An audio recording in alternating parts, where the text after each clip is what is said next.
আসসালামু আলাইকুম। সবাইকে আমার ছাদ বাগানে স্বাগত। আমি সবাই জানেন আমার ছাদ বাগানের ছোট্ট একটা অংশে আমি ৩ ফলের একটা ছোট বাগান করার চেষ্টা করছি। আর ফলগুলো আলহামদুলিল্লাহ ভালো হয়েছে। এটা আপনাদের এর আগেও দেখিয়েছি।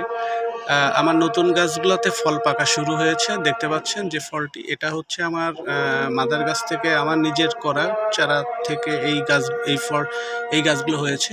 এই গাছগুলোতে এখন ফল পাকা শুরু হয়েছে। একটু পিঁপড়ে ধরছে। ফল আলহামদুলিল্লাহ পাকা শুরু করছে। এর আগেও একটা ফল পেকেছিল। আমি আমার ছোটবেলার এক স্যার তাকে দিয়েছি।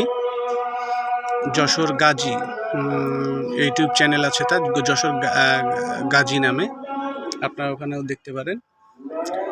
তো আজকে আপনাদের মূলত দেখাতে এসছে আমাদের ফল, 3 ফল, পাকা 3 ফল এবং কাঁচা 3 ফল। এই ফলগুলা কিন্তু মূলত এর অর্ধেক ছিল, ঠিক এই পরিমাণ ছিল, খুবই ছোট ছিল। এই পাকার সময় বড় হয়ে গেছে। পাকার সময় 2 দিনেই ফলটা 2 থেকে 3 গুণ বড় হয়ে যায়। আপনারা হয়তো ছবিতে বুঝাইতে পারছি না কেমন, অ্যাকচুয়ালি দেখেন ফলটা কত বড়। এটা কিন্তু এইরকম পরিমাণ বড় হয়, মানে মোটামুটি একটা হাতের মধ্যে এরকম হয়ে যায় এত বড়।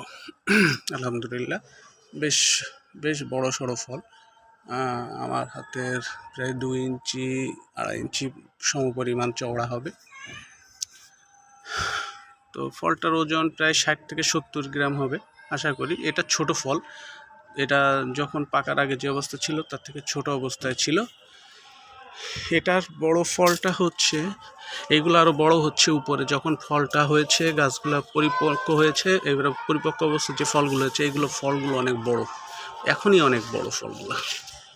এই যে দেখেন, প্রত্যেকটা গাছে মাশাআল্লাহ প্রচুর ফল এসছে। একটা খুবই ভালো এবং পুষ্টিকর এবং পুষ্টিগুণ সমৃদ্ধ। এছাড়াও সূরা আত-তিনে বর্ণিত, আল্লাহ নিজেই কসম করছে এই 3 সম্পর্কে আর জয়তুন সম্পর্কে।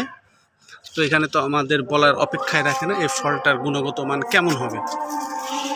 তো আপনারা দেখেন, আর প্রত্যেকে বাসায় একটা করে হলেও গাছ লাগান, ভালো জাতের গাছ লাগাবেন। আশা করি ভালো ফল পাবেন, নিজের বাসার চাহিদা পূর্ণ হবে। সবাইকে ধন্যবাদ।